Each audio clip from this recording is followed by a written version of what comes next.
中华的中州科技大学有收对乌干达来的外国学生，不过这寡外国学生即马煞跳出来指控学校，讲因拢无摕到奖学金，导师上课拢用华语，学校安排因去工厂，煞拢做超过时间。即马就民间团体陪同树林出来开记者会，要求教育部要调查这款恶质的行为。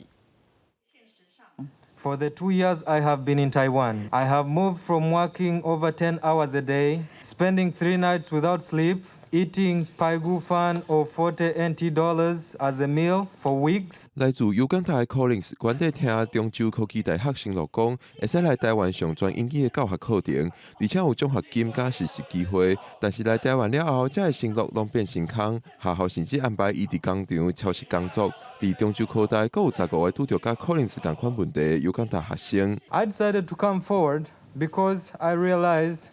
that if I don't do so, then a lot of dreams are going to be buried. Not only just mine, but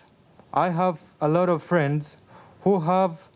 similar aspirations. 缺学生的私校、后段的私校，缺廉价劳工、缺廉价劳动力的企业，以及靠人口贩运图利的这个人力中介公司，三方共谋的这个新南向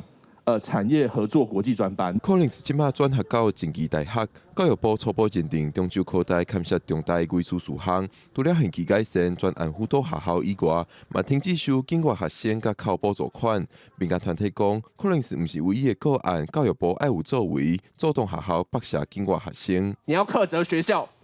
要提出充分的经费，要提供完整的语言协助，要给予生活支持、奖助学金、专业师资。